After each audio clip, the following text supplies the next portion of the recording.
Wake your ass up or take a damn nap. And we're the three best friends that anybody could have. It's time. Sean, you were twerking. That's going to happen. Murph, don't be a dick all your life. It's one of the more fun podcasts I've ever done. Hey, I tell you what, if you're not talking about sports in the man cave, I bet not say you not a man. That's it.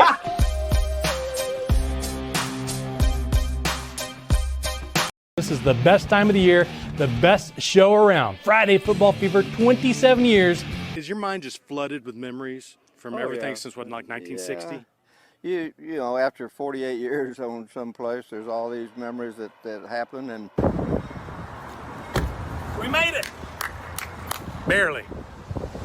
The Crescent City, we made it, Barnes. You said 8 hours, I said 7, but 9 hours. Too much traffic, bad weather, bad roads, terrible trip. But it's not terrible. Longhorn Sugar Bowl coverage for the rest of the week leading up to New Year's Day. Bardsy. That was a good trip. That was by far, would you say that was by far the worst trip that you took as far as getting to point A to point B in your long-standing career? Boy, that's a tough one. Took a lot of long trips. That one was rough at times. Not because of you though. Not because I wasn't digging to try to have that your company wasn't fabulous or anything. I enjoyed the trip with you covering Texas in the Sugar Bowl, but that the weather, everything else was absolutely insane that day. Yeah. And my coffee breaks as well. Yeah. I know that. Thanks coffee. Hey, before we get things rolling, I have to give you the honor here. Before we dive into Mike Barnes' story, we are a new sponsor or a new partner, Farmhouse Delivery, Austin-based. As I knock down my microphone here, this is awesome. Great start to episode 101. Farmhouse Delivery, based in Austin, organic produce, organic meat, grown in the state of Texas. And go online, farmhousedelivery.com. Use the promo code MANCAVE to receive 20% off of your first order. Timely. And I think the Barnes family should take advantage of that for Thanksgiving if you don't have any dinner plans already. There you go. Hey, so episode 101, Barnesy, you're starting the next 100. I thought of a great person to start the next 100 episodes. To give you a quick background for the two of us, we worked together at KView, the ABC affiliate, for almost 6 years, but we've known each other for 2 decades. How do you start the story of how you got into sportscasting and to now where we're both away from the game, so to speak? We're still free agents, so to speak, right? You could say that, yeah. How did it all start for you? How did you realize, I'm a sportscaster. I was born to be a sportscaster. And a lot of people dream of having the type of career that you had. I was one of those weird kids who knew at an early age what I wanted to be when I grew up. Now, I have to say it wasn't just a sportscaster. At one time, probably around 1977, I wanted to be quarterback for the Dallas Cowboys. I wanted to be right fielder for the Texas Rangers. And I wanted to be a sportscaster. And I wanted to do all three at the same time. I knew that September would be rough because of baseball and football season overlapping, but I knew that football season was okay, baseball season was okay, and I had that little bitty window between football and baseball season, January, February, when I could be a sportscaster. I had it all worked out. So two things I failed at, but I did become a sportscaster. It was destiny. The career path was paved at an early age, and we've already started with the cliches already. You and I believe, I still remember the first time I met you. I honestly, growing up in Austin, the Hugh Lewis, Steve Atkinson, you came from a long line of great sportscasters, and there's been a long line of great sportscasters on the TV side, radio, whatnot, in Austin. For those watching who are other parts of Texas, maybe other parts of the country, how did you, you started out, what's strange, you are a UT graduate.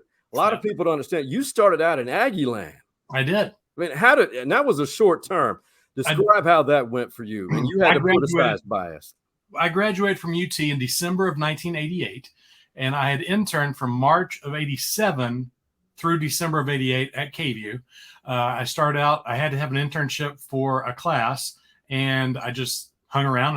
They let me just stay. They didn't make me leave because I did so well. And I made a good impression. So I graduated in December of 88, and I was just sure because I had a degree from the University of Texas. I thought I was pretty good. I had interned at KVUE, the #1 station in Austin, Texas. I knew that I would get a job like that, and I'd be at ESPN before you knew it.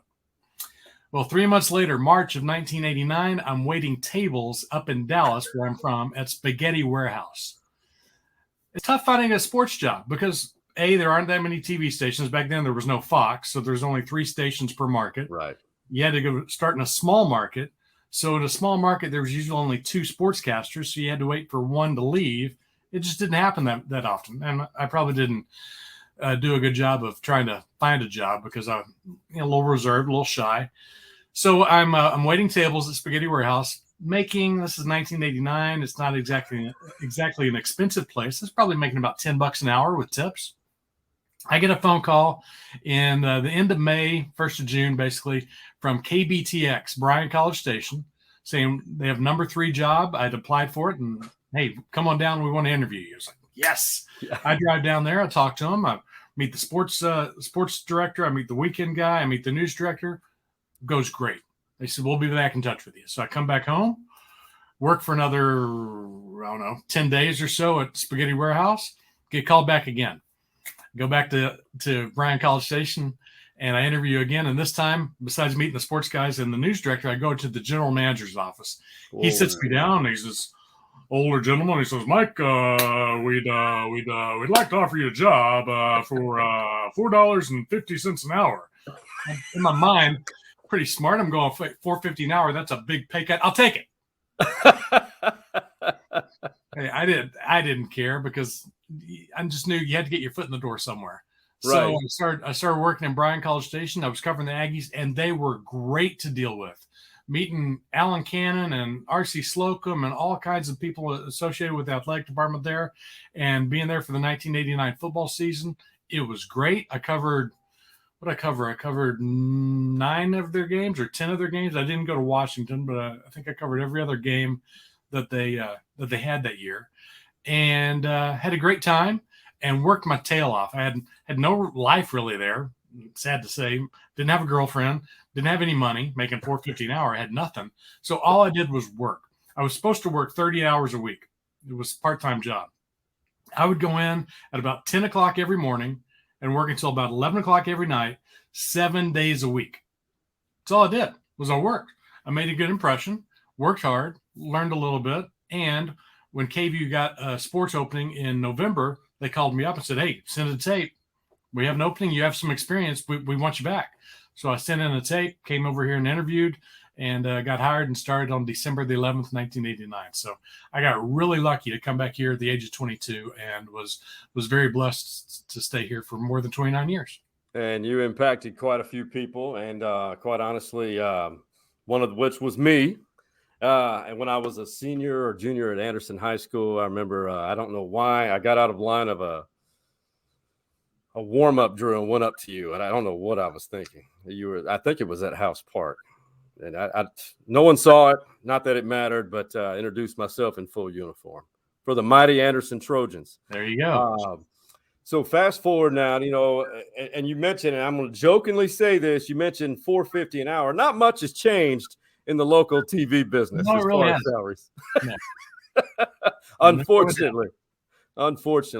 Yeah. It is a passionate job you have to have passion for. And I know one thing that you had fun covering were the Texas Longhorns. We'll dive into those guys, the current situation in segment 2. But I want to bring up a graphic. And obviously Texas has lost 5 straight. Mm-hmm. And you got to go back to the year before Darrell Royal was hired, before anything like this has happened. Yeah. I did a little research, and you'd be proud of me. This is dating back to 1980, and maybe we have had discussions about this before. And not to pile on, but here are the facts that look at that. Unbelievable. Longhorns since 1980, 10 losing seasons. And everyone seems to believe that Texas is that blue collar program compared to OU and Ohio State, for example. No comparison. I mean, what are your thoughts on that? And the image that everyone portrays this UT program to be.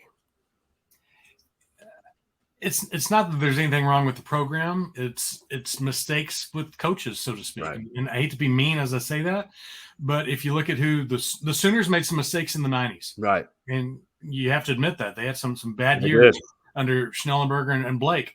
But Texas has basically made some good choices along the way, but when they made bad choices, it didn't go well. I love David McWilliams. Yeah. But he only had that one good year as a head coach. 87, even, people got so excited in 87. That wasn't a great year. Yeah, they did win the Bluebonnet Bowl, but it wasn't that good. And 88 was so disappointing. That was my senior year. That was so disappointing, starting with that BYU game when Eric Metcalf got suspended. Yeah. It was just a rough time. And then McWilliams leaves, and they bring in Makovic. And I've heard so many stories from inside sources about how that happened, because they had a huge committee. It wasn't like 2 or 3 or 4 people. It was a big room. I covered the committee meeting when they first had it. A couple of the players were there, and there were several former Longhorns involved. And I was told afterwards that they had lots of suggestions. They had lots of reservations about Makovic, but Makovic was the choice. Makovic got hired. And he didn't – it's similar to Sark in a lot of ways, because – not to be rude to Makovic when I say that, but Makovic came in and he had McWilliams players, and they just didn't mesh because they were so different between McWilliams and Makovic, so different. So the players just weren't ready for that, and it just didn't mesh. And Makovic is such a perfectionist, and he wants his offense done a certain way, and it has to be this way and this way, and he's just so different from McWilliams, and it just didn't work for a while. And then in 94, things were going south. It didn't look good with Shea Morenz and then even with James Brown a little bit, but Brown comes in and wins that OU game, and they finally get on a roll. There was a players only meeting that I was told about, and they start winning, and they had good finish winning that Sun Bowl in 94. They do great in 96. In 95, they do okay in 96. And then JB hurts his ankle against Rutgers in 97, and 66-3 happens, and it's all downhill. And people were just looking for any excuse possible to get rid of him. Right. Get rid of Makovic. So they got rid of him, and I'll never forget getting a phone call and being told it was a done deal that they were going to get the Colorado coach. Barnett. Yeah, the Barnett was a done deal. I'm like, oh, wow, how about that? Yeah, that fell through, and they get some guy, Mac Brown, who said, Mac didn't seem like that great of a coach in North Carolina at the Sun Bowl. They couldn't even beat Texas in 94. It wasn't a great Texas team. But you know what Mac Brown did? Mac Brown showed everyone that it's not about football as a head coach. Right. It's about being a CEO of an organization, because you have so many people. You have a huge staff. You have a support staff. You have trainers. You have players, you have more players, you have recruits, you have parents, you have recruits' parents, you have so many people plus alumni, and he knew how to shape things, how to handle things. Yeah, he had a couple of bad games here and there every once in a while against Oklahoma or something like that, but he was a great CEO. And the problem since he's left is that whoever it might be, different athletic directors who've hired the coaches have brought in a great defensive mind in Charlie Strong, and a great offensive mind in Tom Herman, another great offensive mind, and Steve Sarkisian, but they're not great CEOs. They just know their football, but it takes a lot more than that. And that's something that other teams haven't had that problem, where they haven't made that mistake as many times. When you look at an OU or an Ohio State or an Alabama, Alabama had a terrible time before they found Saban. You look at about a decade there when they had Shula, and they had who's the guy that they hired for 6 months and they had to let him go? It was some random guy. And then Francione, of course, right? Yeah, Francione was there for 2 years and he leaves. So, everybody goes through their ups and downs. It's hard to find somebody. Look at Nebraska. basically since Osborne and Solish left. Everybody who was great back in the 70s or 80s has had some ups and some downs and some ups and some downs. And yes, Texas has had that, but I think a big part of it is that you're looking for somebody who's just a great football mind, and it has to be so much more than that these days. And that is so true. And then we're going to dive in more about the current situation. And I'll before we make the segue to a favorite topic of yours, I'll just say I think Texas needs to commit to Sark and have some stability in this program. Would you agree with that? They almost have to, because unless the rich alumni are going to say, hey, here's $20 million, buy him out and let's bring in somebody else, then you're going to have him. So you have to commit to him and say, we're behind him. Kind of like the old Tom Landry 10-year contract. I'm not saying to give Sarkisian a 10-year contract, but Landry was on his proverbial last leg back in, what was that, 64, and the Cowboys gave him that 10-year contract, and it let everyone, especially the players, know that they were behind him 100%, and they started winning. Well, it's the same thing here. Now, doesn't necessarily going to guarantee any winning, but CDC and everyone associated with UT needs to say, hey, you can speculate all you want with Gary Patterson or anybody else, but Sarkisian is the coach. And I guarantee you he's going to be the coach in 22, 23, 24, 25 through the length of his contract. He's not going anywhere, and we're going to win. They say something like that, and they'll call off the dogs a little bit, and it'll take the pressure off of him in some way, and let him build the program his way, and not just what Tom Herman left behind. And not to say that Herman didn't leave me anything, because I'm of the belief that Herman, I wasn't a big fan of Herman, but Herman got some good recruits, and there's a plethora of talent at UT. So you can't just say, oh, well, they're like, State U, nobody there. No, they have a great abundance of talent. They just need to be used properly, coached well, and buy into the system. I agree. And it's just a matter of being patient, and that's not been the MO of this Texas football program ever. I want to transition to this, because this is perhaps the greatest part of the year, if you will. It's arguable. Some people not really big into it, but you love it, and I'm right there with you.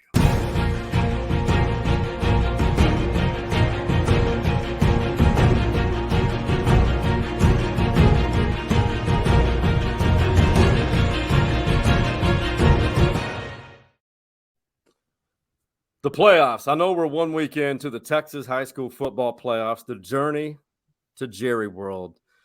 Obviously, we have a program here in the Austin area who may be, and I hope I don't jinx them, Westlake may be the best high school football program right now in the country. I mean, what is your assessment of those guys as Todd Dodge is walking off into the sunset, retirement after this season?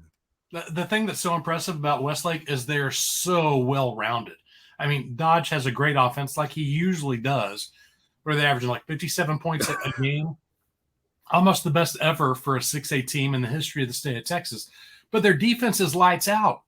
They toss shutout after shutout after shutout. I think they've had 18 in the past 4 years, which is amazing. Yeah. It's like, I don't know if you remember, Dangerfield in '83 is the class act, 6 straight shutouts to win the title. Well, Westlake is really good, and they could throw shutout after shutout if they didn't have the second and third team in the fourth quarter every game to give the other team a chance.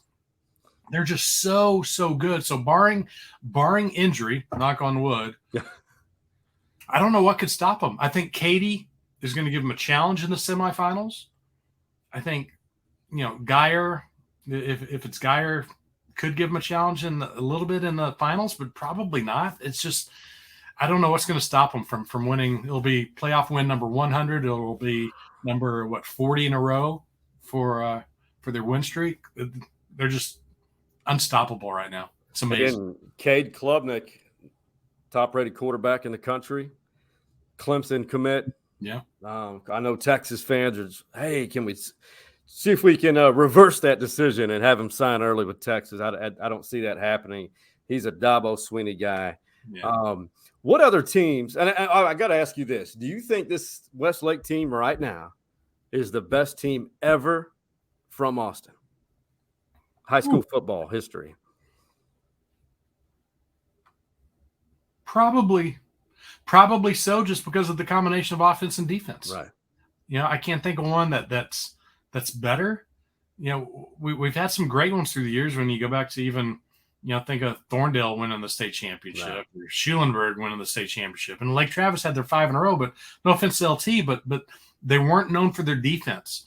They had those incredible offenses, right, with the great quarterbacks who went to so many great places. But Westlake being so good on both sides of the ball, it's just so amazing.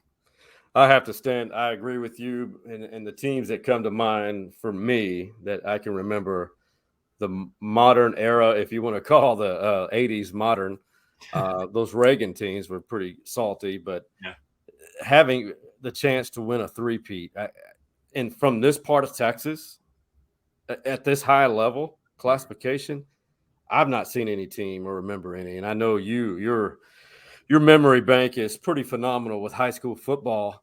What other teams around the state would you, if you were in this water cooler discussion about high school football in the playoffs about this season? Because what a lot of people don't know, you're a high school football official right now. I am. Is this year 2? Year 1. Yeah, oh, it's year 1. Yeah, my first year. Well, I've got to give you some props. Year 1, and Mike Barnes has already been on a crew which officiated a playoff game, a high-level playoff game. Playoffs? That's unheard of to me, a first-year guy. Well, I got very lucky to fill in for somebody on a crew on the last 5 games of the season, and we've also been shorthanded. I don't know if you've seen the news about it, that there aren't as many officials as there used to be. So we've had some trouble because of that, and different people having to whether get sick or because of COVID and this and that. So I was lucky to be able to fill in, but I've had a good time. I've officiated 77 games this year, so it was fun. Wow. That's and you do it because you love it too. Exactly. Because you don't get paid very much. It's kind of like sportscasting. I mean, it really is. It really is. I told so many people as I would speak to classes throughout my career, when I talked to elementary school or junior high or high school or even college classes, about, boy, you're a sportscaster because you want to be rich and be a millionaire. So, until you become the Bob Costas or Jim Nance, that's when you become a millionaire. But when you're in Austin, Texas, you make an average amount of money or less to be on TV, and you work a lot more. My wife, luckily, because she was in TV, she understood. Right. But during football season, as you all know, I would work 6 days a week and about 60 hours a week during football season for no extra pay, no extra days off, just because I loved it. And I would tell people when I would talk to classes that if you want to make a lot of money, go into business, go into whether it's finance, accounting, whatever it is, that's where you're going to make a lot of money. But if you want to do something that you love to do, then do something like I did. I love sports. Right. Love talking about sports. So that's why I went into sportscasting. Now, for those, I just thought about this, for those who are from here in the Austin area, maybe in Dallas, I know you have a lot of connections, Dallas, Houston area, who may be watching this. Maybe, I know I've had tons of people here. So to circle back, Mike Barnes was my boss at KView in our sports department. And we both exited in 2019, spring of 2019, before the summer, along with Stacy Sladen at the time. All 3 of us left within 2 months. What have you been doing now? Because I know you've been on a speaking engagements, a speaking tour, in addition to football officiating and inspirational speaking. Is that accurate? I've done a wide range of things, I guess you could say. Still trying to figure out what God wants me to do, to be perfectly honest. As you well know, my last year on the job was not fun for lots of reasons, which I won't get into. But I felt God calling me to share my story, my inspirational story about Jeremiah 29:11. For I know the plans I have for you, says the Lord. So I tried sharing that message quite a bit, and I've shared it 72 times over the last couple of years, which has been fun. COVID slowed it down quite a bit, but I enjoyed that. My wife and I have a communications training coaching business where we help people be better communicators, whether it's on Zoom or some type of platform like this, talking in front of a group, doing a video for your website, giving interviews, anything like that, because anything more than just one-on-one one-on-one communication, a lot of people are kind of weak at it. So especially during COVID. So we've been doing that. I did start. I thought about officiating last year because an official named Doug Duke. I did a story on him our last year there in the year of 18, the football season of 18. I did a story because that was when things started going. I don't know if south is the right term, but they needed some officials. So I did a story about that, talking to Doug Duke. Well, he kind of kept on me about, hey, if you ever want to be an official, well, I said something about 2 years ago about it. He said, you got to come out. Well, when COVID hit last year, not that I was as worried about COVID, not that I'm trying to downplay it, but it wasn't that I was worried about COVID as much as 5A and 6A were going to start a month late. 2A, 3A, 4A, we're going to start on time, and we're not sure what's going to happen. And if the game's canceled, everything was so up in the air, and things were spiking again. I was like, I don't want to get into this. I don't want to go through all the classes and training and take the tests, and then the season be canceled. No offense. It's just not worth it. I don't want to have the time or the willpower to do that. So I waited. This year, Doug started sending me emails again, and I started going to class in July and went to class, passed my tests, and became an official. So I've been doing that, on the side a little bit, I guess you could say. Almost every night I went to football games, doing so many for the last 3 months. But our latest passion project is that we have something called Parenting Aging Parents. And I had this idea about a year ago because of my mom has Alzheimer's. And we moved my mom into memory care, which isn't easy when she's been married to my dad for 61 years. So they're not together, so to speak. My dad just gets to visit all the time. But it's just not easy when your parent, however old you are, doesn't matter your age, when they get to be an age where they need caregiving and you're having to go through all the processes because my dad had everything set up, so to speak, for my sister and me, to where there was a power of attorney and the wills, medical directive, and he talked to us about bank accounts and his stocks. And I knew everything about his life, but still getting ready and going through the process of moving my mom into memory care, there's just so much that's so overwhelming. And I found that so many other people are in the same boat, not necessarily with Alzheimer's, but just different things, different predicaments that their parents go through where they need a little bit of help, whether it's moving them into independent living or assisted living or memory care or anything like that. Or so some of them move in with them, move in with the kids. And so we started a Facebook group. We started it in April after we moved my mom in March. Because so many people reached out about, oh my gosh, we're going through the same thing. So we realized a lot of people need that type of help, assistance, support, just a place to vent, just a place to say, yeah, I'm going through this and it's not fun. I'm so sick of this. How can I get over this? How can I smile again? How can I get better? Anyway, we started that back in April, and now we have almost 1,300 people in our Facebook group. Wow. Congratulations. Thank you. It's building. We get 30 to 50 every week, and it just depends on the word of mouth. Anybody here? Parenting Aging Parents on Facebook, or go to parentingagingparents.com and it'll lead you right there. But that's the biggest thing is getting the word out. And I've been trying to reach out to friends to try and get the word out through social media or through TV, Facebook pages or something like that. Because so many people around our age, and you know this because of your mom, that it doesn't mean that they're on death's door, but it means that they're to a stage of their life to where you got to kind of watch out for them. You need to make sure that they're not tripping and falling. You got to make sure that they're not getting scammed. Kim's mom has gotten scammed so many times. It's terrible. And because of that, you've just got to help them so that you don't go crazy going, oh my gosh, I can't believe this is happening again. So Parenting Aging Parents, we'd love for anybody to join, to get the support or a place to vent or whatever that you need.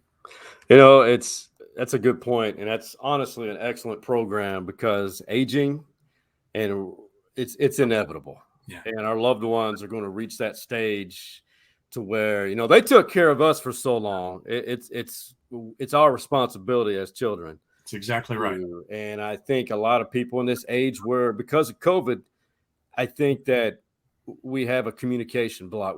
We don't communicate enough. I'm going to link that information on when this pod drops. And you mentioned it, the Facebook group, but what is the best way to contact you and your wife, Kim, to not only enroll, but become involved as well? Go to parentingagingparents.com, and that's the best way to find out about it. Okay. And to contact us, Mike at parentingagingparents.com, Kim at parentingagingparents.com. Either one, that's our email address. I love simple email addresses. Everyone else does too. Yeah. Hey, before we transition to or go to a quick break for segment 2, and we'll get heated into the Longhorn discussion and maybe a couple of humorous things. The Jim Saxton State Farm Insurance Agency man cave story. Is there a certain story? Because we have been very fortunate on here to have some really humorous Hall of Fame like man cave stories. Is there one that you love telling, maybe around your family, friends, that keeps coming up repetitively over the years? I had so many things that were, I had fun and I won some awards as a sportscaster, but I was very bad at several times. And I did a live shot in April of 1990. It was Texas and Arkansas playing baseball at the Dish. Back then, they played a game on Friday and a doubleheader on Saturday. Well, my photographer, Kenny Kaplan, and I convinced management that, hey, let an engineer get overtime, come down with the live truck, and Mike's going to go live at 6 o'clock to talk about the first game with an interview, and then a couple of highlights from the second game that'll still be going on at 6 o'clock. So it sounded great. So the first game is played, get a quick interview afterwards. Second game goes on, and it's about midway through the second game, and it's 6 o'clock. Well, I go out to the live truck, and I edit highlights on tape. This is the old days. Edit on tape for the first game. Have a soundbite from I'm pretty sure Texas won from that first game, and then a couple plays from the second game. And I send it back to the station to go live. Now I'm going live. The engineer is my photographer because Kenny's still shooting the second game. Yeah. So we have a camera set up, and I'm down on the far end, the old days of the Dish, far end on past the UT dugout when they were on the third base side, past the dugout, back against the proverbial wall of the stands down there. And I'm going live, and I tell my in my ear I've got my IFB, my earpiece. And I tell the producer to tell the director that my roll cue when they're supposed to hit play and go to the video is, let's take a look at the highlights. People come up with this, Texas was going to go into with the 10-1. I was 22 years old. Let's take a look at the highlights. Simple roll cue for a 22-year-old and for any director out there, right? So Danny Elsner is the anchor. He says, blah, blah, blah. Mike Barnes is out at the Dish with some highlights. I said, thanks, Danny. Big game, big doubleheader out here. First game was Texas and Arkansas, and Texas was down early, but let's take a look at the highlights. Let me show you what happened. Well, right when I say that, the engineer who's running the camera, and basically all he did was set it up, focus it, and then stand there. He decided to look down at the monitor where I was going to be watching my highlights, and he was going to make sure that the audio was down. Well, instead of hitting the audio, he changed the channel. So when I say, let's take a look at the highlights, I take a look down at the monitor and I see channel 36. Rick Hayes was the weekend sportscaster, and I see him. I'm live on TV. I've got a microphone, and I've got my notes right here, and I'm on live TV. You would think I would say, hey, his name was Hamid. Hey, Hamid, it's the wrong channel. I think I'm on live TV. I can't do that. So I said, let's take a look at the highlights. Texas gets on the board in the third inning with this single by David Lowry. And I'm trying to visualize the highlights that I cut, but I want to motion to Hamid and tell him, let's get out of the, let's change the channel back to 24. So I'm going like this. David Lowry with the RBI single, and that scores a run and puts Texas on top 2-1. Now let's take a look at what happened in the fifth inning. And I'm just doing this. He has no idea what I'm doing. No idea what I'm doing. Here's the worst part. I get back to the station, and I'm thinking, because back then I thought, I'm going to be at ESPN before you know it, so I'm going to keep this for my resume tape. So I get out the air check of the newscast. I fast forward to the sportscast. I hit play, and I look. When I said, let's take a look at the highlights, The producer, the director, his name was Dave. He didn't take the highlights. Oh, no. So for about 30 seconds, you see me going like this on the air, like I'm spastic or something. I am so glad we didn't have YouTube back then, because I would have been all over it. It would have gone viral. And I tell everyone, I'm so lucky that I survived that day, because that was the worst sportscasting moment of my life. Live TV. Yes. It's a different animal. Yes, it is. How did I never hear that story before until now? Lucky you. Oh my God, that's hilarious. Oh my gosh. And you have you could fill 3 or 4 closets full of your stories from your career. And that's definitely one of the Man Cave classics right there, is Man Cave stories. Man, this is going to continue. We're going to take a quick break to pay homage to our guy, Jim Saxton, who is the OG sponsor. And on the other side, we're going to talk Longhorns and try to figure out this mess that's going on, because I think some fans really need to tap the brakes a little bit to have a better understanding. As Mike Barnes, the Austin sportscasting legend, is with us for episode 101. We'll see you on the other side.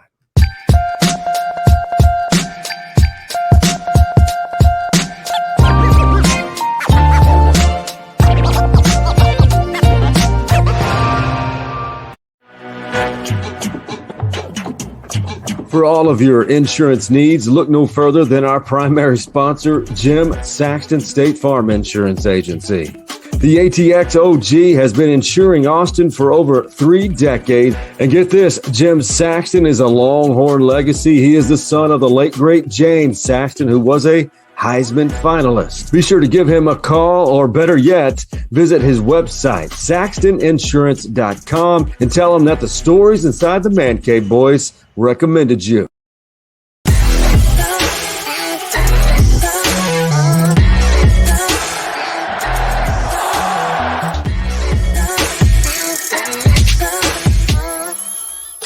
In their mouths, but I feel like going forward, everybody said what they needed to say. So moving forward from here on out, the energy is to outwork everybody and just get better for us to win these games coming up. So I feel like the energy is good where it needs to be.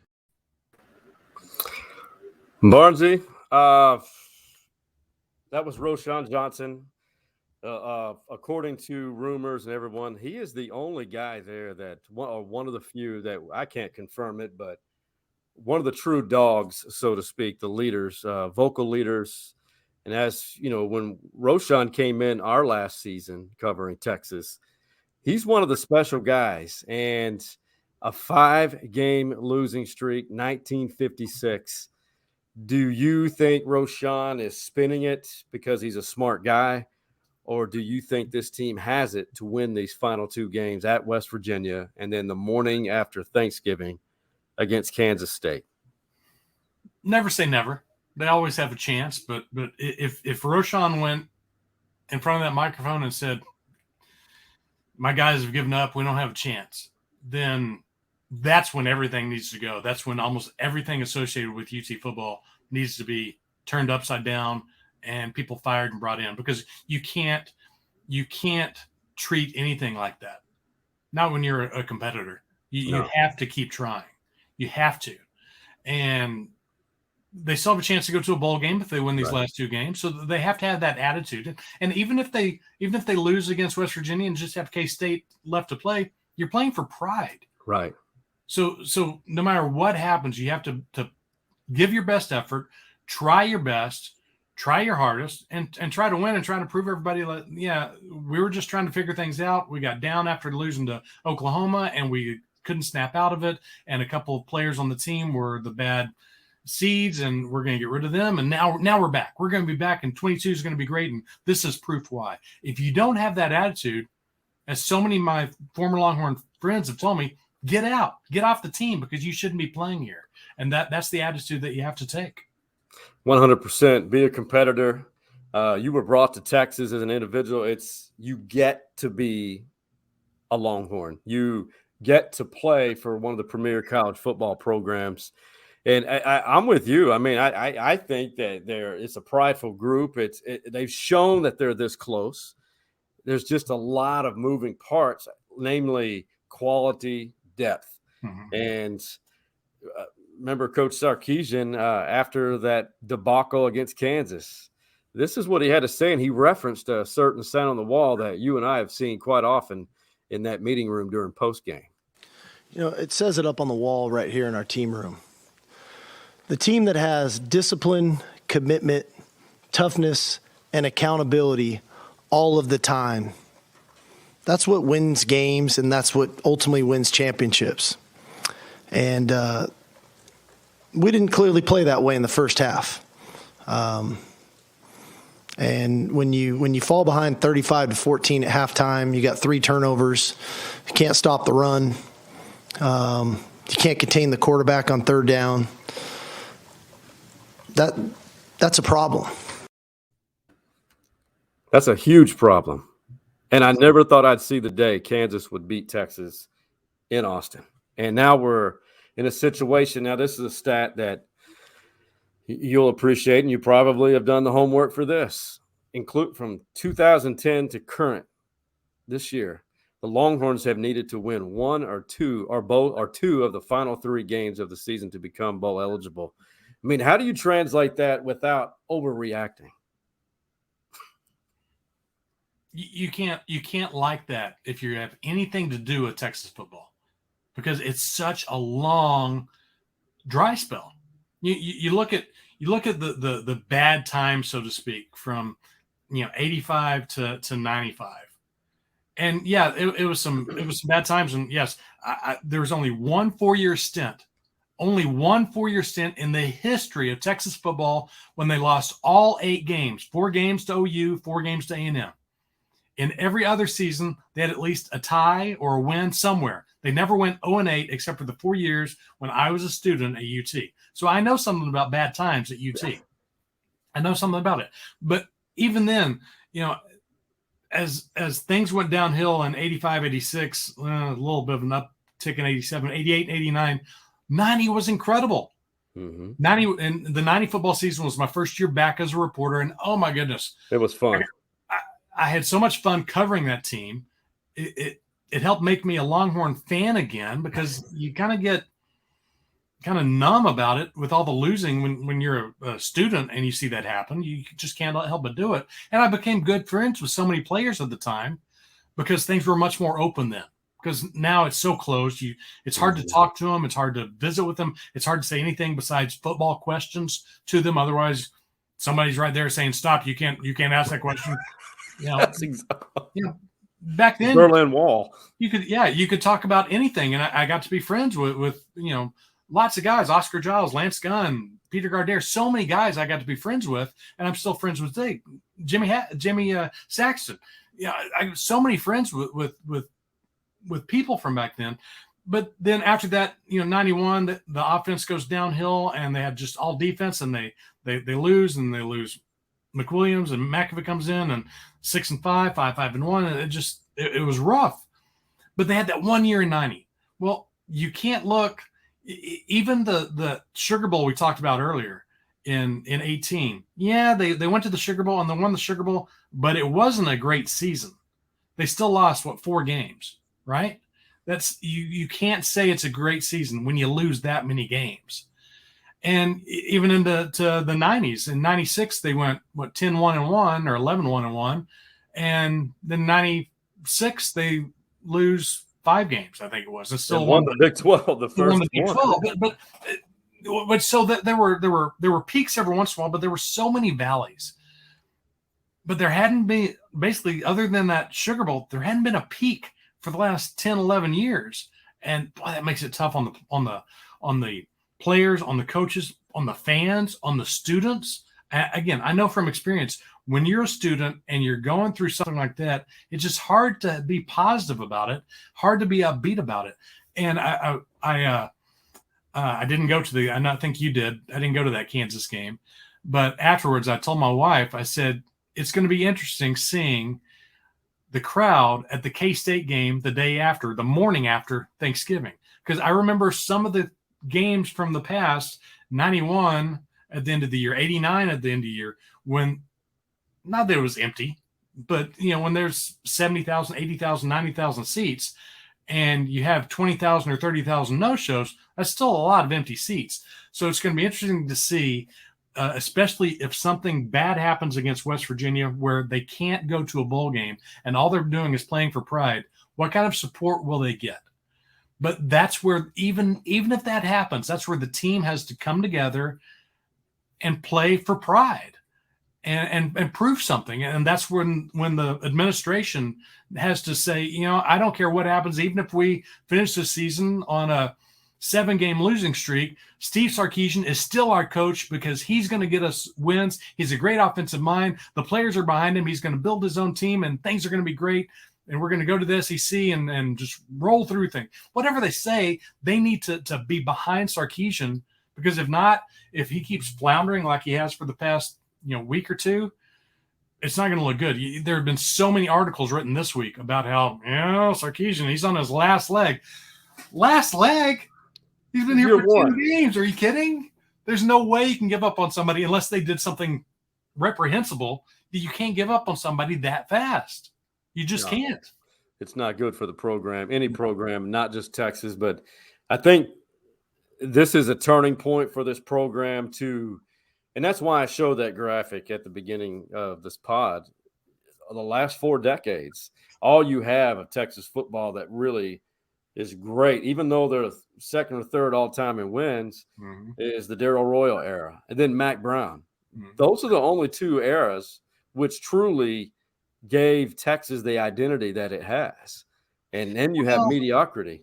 Except you look at the Akers era, and there were some good seasons. Not great seasons, but nothing like we've seen lately.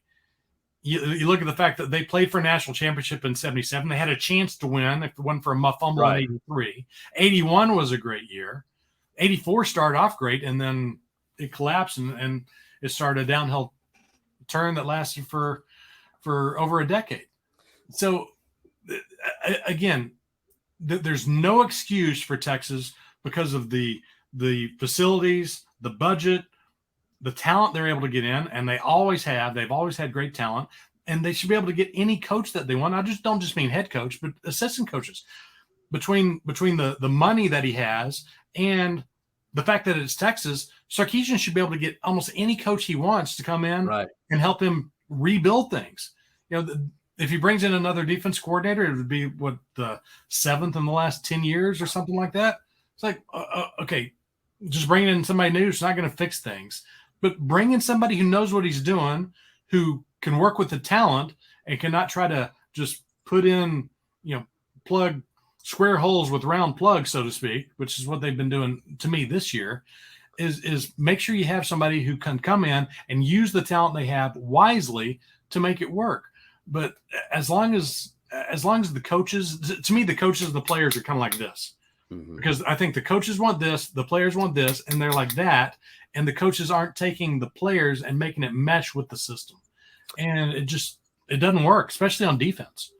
Yeah. And it's very similar to that Pete Kwiatkowski's defensive scheme. The defensive line's philosophy is to hold up all the offensive linemen, or try to keep them off the linebackers, because they know those linebackers collectively. Once they get a hand on them from the O-line, they're done out of the play. And I've seen it. I mean, I love the story of the linebackers and Overshown. In my opinion, I think he's going to make money being an outside rusher, not as a linebacker. It's just they just don't have the depth and O-line. We all know, and I think they're going to sign a ton of offensive linemen, probably defensive linemen, and a lot of receivers. But yeah, we could talk about that for days. But I'll say this: I think they go up to West Virginia and pull out that win, because I think those 2 teams are very similar. And then had to come home with a chance to earn bowl eligibility. What's your prediction?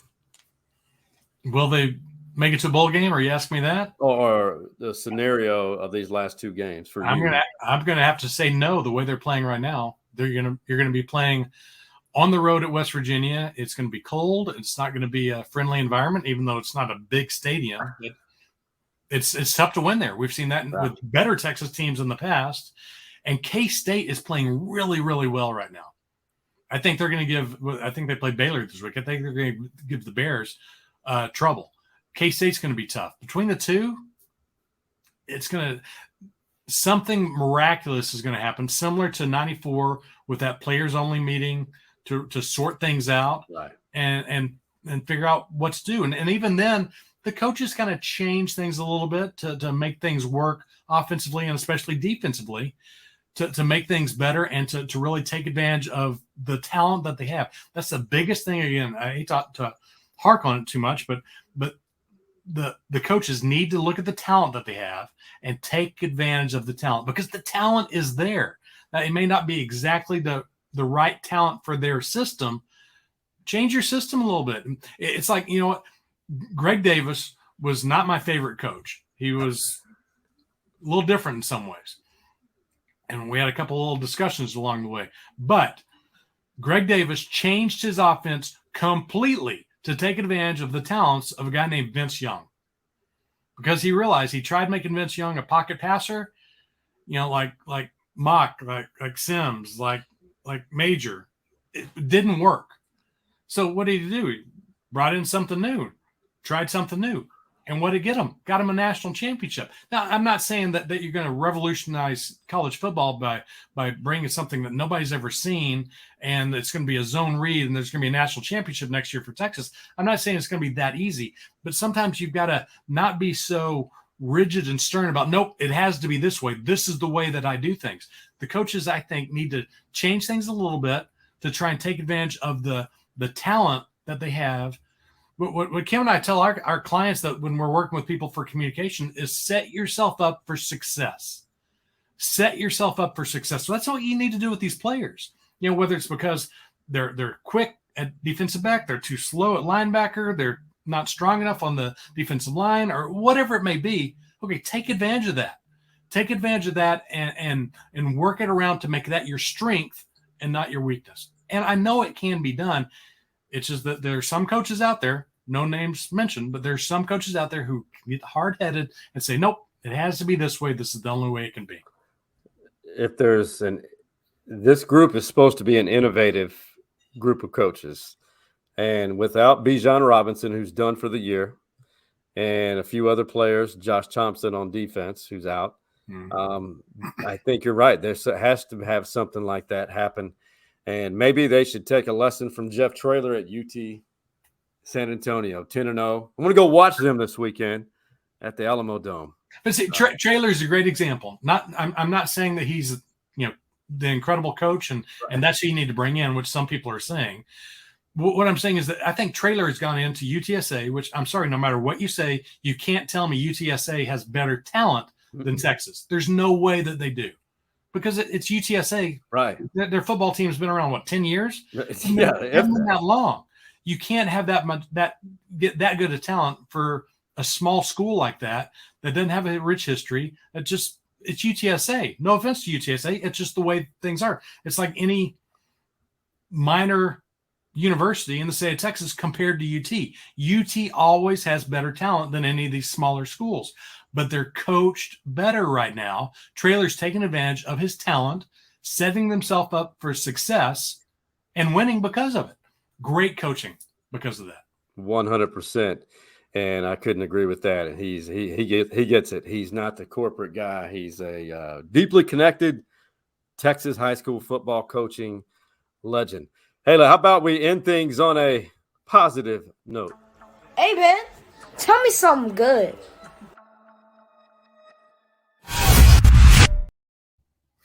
Mike Barnes, 30-plus years, sportscasting legend himself in the ATX. In your world or what you see around you or what's going on, tell me something good. Yeah, I'm going to go back to I mentioned earlier about the passion project that my wife and I have called Parenting Aging Parents. Many of you may remember or you may not know that I was in a bad car accident in December of 1990. I was basically in a coma for 5 days. And I won't go into the long details about the story, but my mom and dad came down from Dallas. They drove down on icy roads on that Saturday, the 22nd, to find me in the emergency room at Brackenridge Hospital, again, basically in a coma. And I stayed that way for about 5 days. Well, on the second day, on that Sunday, the 23rd, the doctors told my mom and dad, things don't look good. There's a good chance your son is going to be like this for the rest of his life. Not exactly something you want to hear, especially around Christmas. Well, my mom and dad, they were staying at my apartment. They somehow, got my keys to my apartment, got into my apartment, and they stayed there while I was in the hospital. They got home that night, and my mom, I asked her to write, because I don't remember anything from the hospital. I was in there for 10 days. I don't remember anything. I asked her to write down her memories several years ago before Alzheimer's, to write down her memories about it.